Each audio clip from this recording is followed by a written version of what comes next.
Hello everyone, welcome to what's probably going to turn into my quick start guide for Critical Legends. This game has become very popular recently, with a lot of games inspired by it popping up, and I thought I might as well make a guide on how to get started very quickly, because it can be a game that's difficult to kind of pick up in the early game, because it can be very grindy if you don't know these certain tips. Now, personally, I like to go the magic route in the game, so I'll just make it simple by there's damage and magic, as you can see in the top of your screen. Some weapons do damage based on how much damage you have when you attack.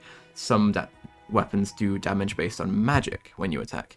And this quick start guide focuses more on the magic side of things. Now, the very first thing that you want to do when you start Critical Legends, I personally believe, other than just opening the chests around spawn, is go over into the, I don't know how to pronounce this, Thyrsus Woods.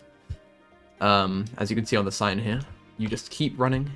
Try not to run into any wolves because, well, you can beat them at level 1 with the combo sword, but it's not I wouldn't recommend it because it takes a lot of time as well. And we can very easily start the game quicker by just doing this. Now, it's very easy to get lost in the Thyrsus Woods, but you should, if you just stick to this right wall over here, you'll eventually see a sign and kind of the open sky and the ocean, and then this boat, right? And there are these boats around the map that have these glowing orange doors, and if you jump into them, you get teleported to a place called Punky Sky, right? And this just is like a hub, so it has a bunch of different boats that take you to other places, and if you talk to this guy with the red exclamation mark over his head, you can set your spawn here. And now that you have your spawn set here, which I highly recommend, all you have to do is go to the big, long, green boat that should say Blubb's Castel.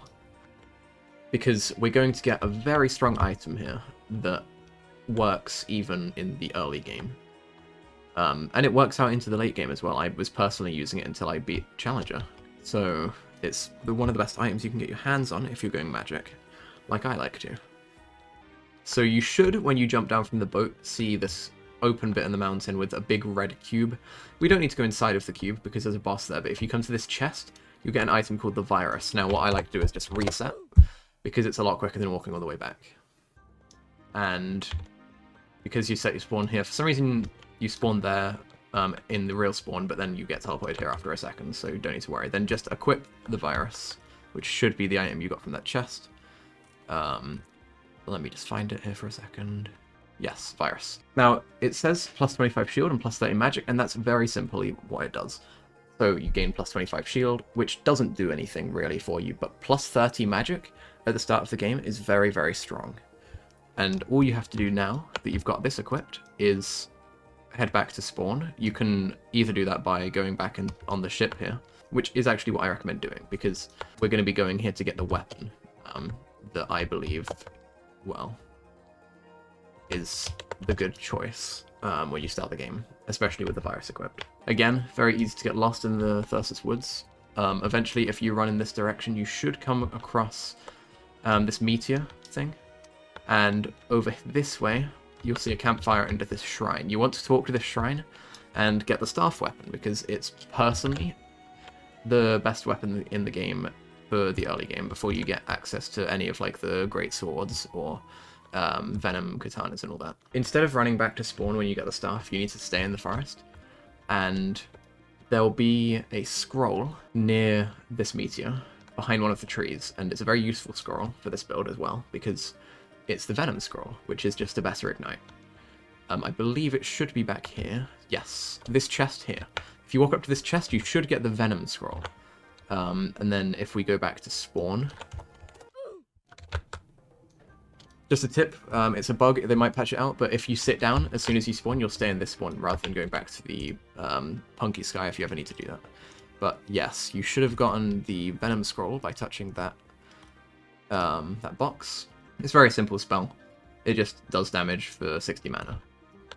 And the damage is based on your magic stat. Now what you're going to want to do, if you feel confident, I personally believe you should be able to beat level 5 enemies, so the bees and the honey slimes, which are in the flower fields. But if you don't feel that confident, you should go behind the Queen Bee, which is the boss in the Honeyfields, and get the Queen Soul, because that's also a very useful item for the magic class, or the magic classes. And there should also be in either this chest here or this chest back here, the Honey Shield, which is also very useful to have. Let's see if we can fight the Honey Slime with just the virus. We might not be able to, because they've nerfed the virus recently, but the damage is very, very helpful to have. You want to make sure not to stand on these puddles, because you will die. Yeah, see, I took a bunch of damage from that. Luckily, the shield from the virus helps. I think I'm dead here, because I can't jump over this. Oh, there we go.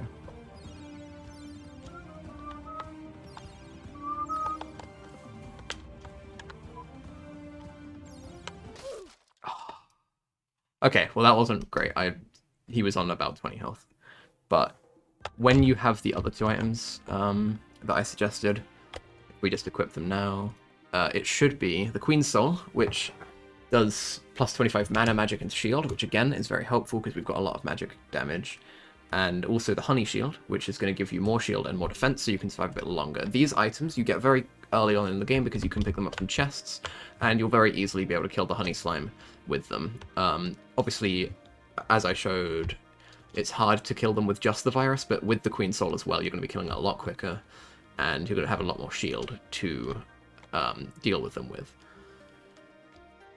So, again, I'll just cut into fighting a bee or a honey slime, and we'll see how it goes with these items.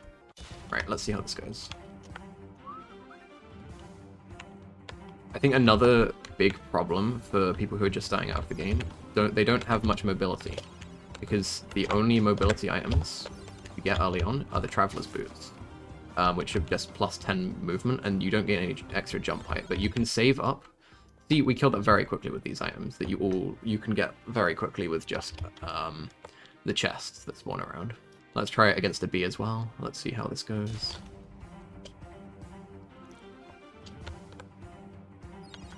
Now the thing with the Queen Soul giving mana as well, it's very useful because you can cast your spells more often. If you've seen my first Critical Legends video, then you know that spells cost percentage if you have too much mana, but early on, getting more mana is very useful because you're nowhere near the amount that's going to start costing percentage. So while you're using the Venom Scroll, which you might be for the entire game, I know I was, you need 300 mana, and you can cast it every time you attack. You can cast it once every time you attack. If you ever get low, there's a campfire right here, and I personally think all you need to do is grind bees and honey slimes until you have 2,500 gold, and you can just buy the Cursed Power Orb from Punky Sky. If I show you where that is. If you ever get confident, though, you can fight the Queen Bee over here. I actually don't know if you can beat it with this build. Let's have a look.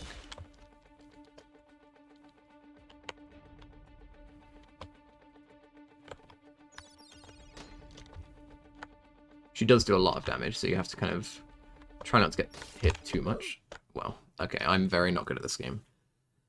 But, yeah, if we go to Punky Sky, I will show you where you can buy the Cursed Power Orb. It's just, when you spawn in, it's just, you keep running this way, and there'll be a shop in the corner of the island. You can see it with the green roof there. Yeah, so, now that we're here, the Cursed Power Orb is this one here. And, yeah, 2,500 gold, and this item is very useful for the entire game. You're going to be using this item a lot of the time, unless you get better mobility items that you prefer. And it's just very useful to have. Because you'll be able to dodge enemies' attacks a lot easier, you'll be able to get to your attack orbs a lot easier, and it's very useful. Personally, I think you would keep the virus and the Queen Soul. Let me just check again what the Honey's Shield does. Yeah, so you'd want the Queen Soul. And the Cursed Power Orb. And as you can see, I'm moving a lot quicker now and jumping a lot higher. This is a very useful item to have in boss fights, and just regular fights. And you'll still be killing things quickly because of the 65 magic from the Queen Soul and the virus. But, other than that, once you get to maybe around level 50, I would say go to Hell, which is in the cave to the left of spawn, and just grind the Hell bats there, because that's the quickest way to level up until you get to level 100, in my opinion. and then you gain access to Void and can do whatever you want. But yeah, I hope you've enjoyed this quick start guide to Critical Legends. Maybe it wasn't as quick as I was hoping, but hopefully you followed relatively easily. And yeah, I have nothing else to say. I hope you have a nice rest of your day.